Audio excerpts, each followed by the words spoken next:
everybody. If you guys weren't aware, I released a book a few months ago, and it's going pretty damn great. I think a lot of authors talk about book releases in a really negative manner. I've done it myself, and it's not hard to see why. The book release process is really difficult, and a lot of times it doesn't turn out the way people were hoping. But I don't see enough people talking about all the great things that can come from a book release when done properly. And wouldn't you know it, that's what we're talking about today. Today's video is sponsored by my friends at Skillshare. Most of you already know that I'm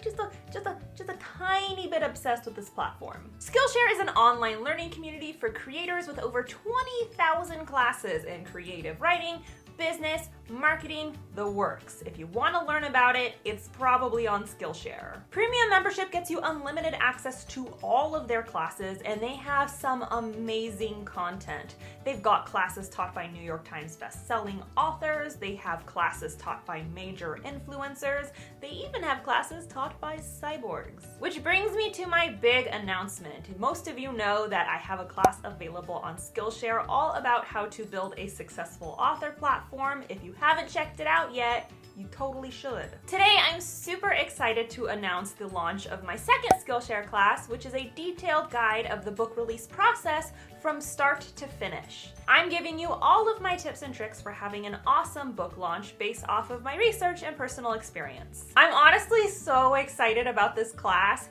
You guys requested it, and I can't wait for you to check it out. I think you're really going to enjoy it. I've got some awesome goodies for you guys at the end of this video, so stick around for that.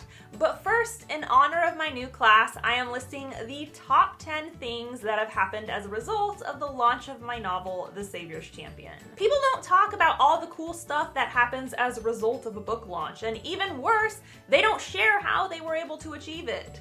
Which is what I'm gonna do right now. Number 1, reviews. Most writers are scared of reviews because people can be mean as fuck. But if you've taken the time to write a quality story, the odds are you're gonna get a lot of amazing reviews. I was floored by how quickly reviews of TSC came in and how great they were. And I still get comments, messages, and reviews on a daily basis. It's awesome. Look, you're gonna get some negative reviews. That's inevitable. But that doesn't mean you won't also receive an outpouring of love and support. And the way to ensure that is to invest in the quality of your work. TSC had so many rounds of revisions. I had 50 beta readers of all different backgrounds. I had critique partners, proofreaders, I had an editor with decades of experience. If you care about the quality of your work, readers will see it and appreciate it. Number 2, Amazon exposure. Amazon reviews are pivotal to the success of a novel because their reviews generate greater exposure. The exact figure is debatable, but it seems like the magic number is about 50 reviews. Once you hit this estimate, Amazon will feature your book in the also bought section of their website.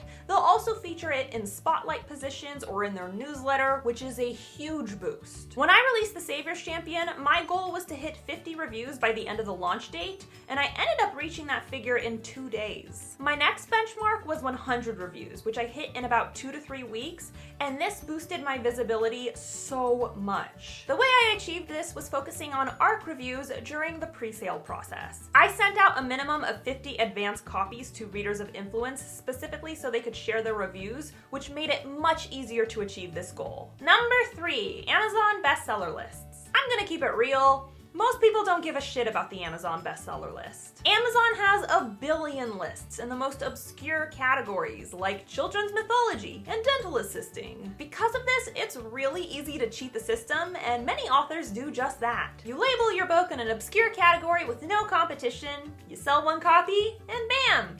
Bestseller. This is something I would not recommend. There's no pride in this, it limits your reach, plus it's shady as fuck. When I listed TSC, I placed it in its actual genre, which is dark fantasy. Then I was informed by my street team that on the day of its release, TSC made the Amazon bestseller list for dark fantasy.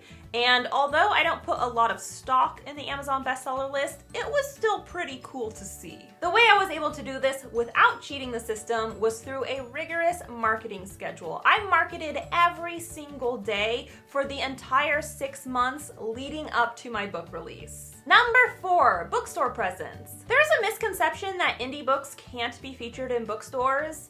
And that's bullshit. A couple months after its release, TSC was popping up in bookstores all over the place. It's at Powell's, it's at Barnes & Noble, it's at a bunch of independent bookstores. It's like a rash, it's everywhere. I never placed a huge emphasis on a brick and mortar presence because a vast majority of books are purchased online, but it's still cool to see your book in stores, especially because so many people think it's impossible. It's very possible, and it wasn't hard. When you price your book on IngramSpark, it gives you the option to choose a wholesale discount, which is essentially the percentage of profits that a retailer will receive when they sell your book. IngramSpark also gives you a percentage guide. Basically, it says if you give bookstores this large of a cut, you have better odds of them stocking your book.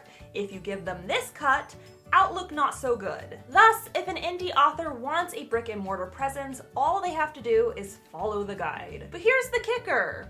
I didn't follow the guide. In order to make a brick and mortar presence more likely, I would have had to price TSC a lot higher. I didn't think that was fair to my readers, so I gave TSC a lower price knowing that my odds of a bookstore presence would be slim. And yet, TSC is still in bookstores, and that's because there is a demand for it. Bookstores pay attention to sales trends. If a book is selling rapidly, they will stock it, bottom line. Number 5, library presence. As cool as it is to see my book in Barnes & Noble, it's actually more meaningful for me to see it in a library. Growing up, books were a luxury. We could not buy them. We checked them out at the library. I've seen TSC in a bunch of libraries, and it's so exciting. It warms my mechanical heart. And it's actually super easy to get your book into libraries. All you have to do is request it or donate it. That's it. Not only are you boosting your exposure, but you're also helping the community by giving them access to awesome free reading material. Number 6, income. One of the biggest complaints about this industry is that you can't make money. Writers are starving artists. That's not true. Yes, it's very hard to make money as a writer, but it's not impossible. There's also a misconception, especially among indie writers, that in order to be profitable, you have to pump out a ton of books each year. But this is shitty advice. What sustains an author's career is a dedicated audience, and if you're just whipping out crappy books every 6 months, your readers are not going to be loyal to you. At all. That said, I am nowhere close to pumping out multiple books a year, but after the release of my second novel, I am now making more money through my author platform than I did in my finance career. The way I was able to achieve this was first by investing in the quality of my work, and second, by focusing on the growth of my platform. I put a lot of effort into my content, and I'm constantly branching out and trying new things that could potentially serve my readership. Number 7, platform expansion. Because of the growth of my income, I have a much greater ability to grow my platform overall. I was able to get a new camera and lighting equipment and backdrop, as you guys already know. We've been able to afford things like better healthcare for Cliff's spinal injury and a cleaning service to focus on our home. And this gives us a lot more time and energy to focus on the business and on writing. That's why I'm able to work on the TSC audiobook. That's why I'm able to launch my new Skillshare class today. When a book is launched well, it opens so many doors and allows you to grow your reach. And the easiest way to ensure this is to focus once again on a rigorous marketing plan. Number 8, fan art. This is literally one of my favorite things about being an author. I fucking love fan art. I love it. And the fan art I've received for TSC is amazing. Amazing! First of all, my readers are hella talented. Just saying. Second, it's just really cool to see how they visualize the characters and which scenes were meaningful to them. If you're an author and you want to receive fan art, be sure to show some love to the artists out there. I share a lot of the fan art I receive because it's gorgeous, and believe it or not, people appreciate it. You want people to support your writing, artists want people to support their art.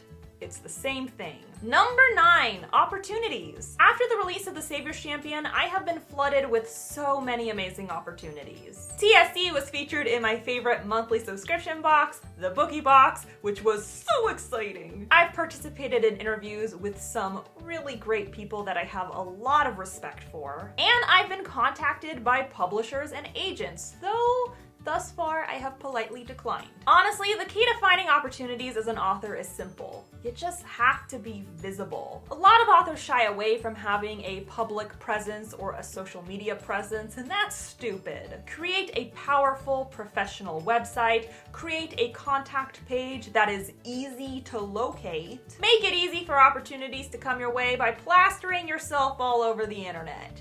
Basically. And number 10, pride. I'm proud of myself. I'm really happy with how the TSC release went, and I'm thrilled with how TSC turned out. I've had such a positive experience, and I'm so touched that people love this story because I worked really hard on it. I think a lot of people get caught up in the craziness of the book launch that they forget to grasp the bigger picture, which is you wrote a book. So many people try to do that and fail, but you did it. That's something to be immensely proud of. So there you have it. Those are the 10 best things that happened after I launched The Savior's Champion. I'm so grateful that I get to do what I love as a career. It's not easy to make happen, but despite the naysayers, the horror stories, and the doubts, the fact is it can happen. If you want to learn everything about my book release process and how I was able to make all of this stuff happen in specific detail, definitely check out my newest class on Skillshare. I really think you're going to love it. Skillshare Premium is super cheap. An annual subscription is less than $10 a month. But as a thank you for being so amazing, Skillshare is offering 2 months of Skillshare Premium for free to the first 500 people who click the activation link below. That means not only can you take my new book release class, you can also take it for free. And you can take thousands of other classes for free for 2 months. So why not? Click the link, save yourself some money. It's a good time. Don't forget to subscribe to my channel. I post new videos on Wednesdays, and if you want to be alerted as soon as I upload, you just gotta ring that bell down below. You should totally do it, because I said so. The Savior's Champion is available in ebook and hardback, as well as signed hardbacks. All the links are listed below. And be sure to follow me on social media. I'm on Instagram, Tumblr, Facebook, and of course, you can tweet me at Jenna Moreci. Bye!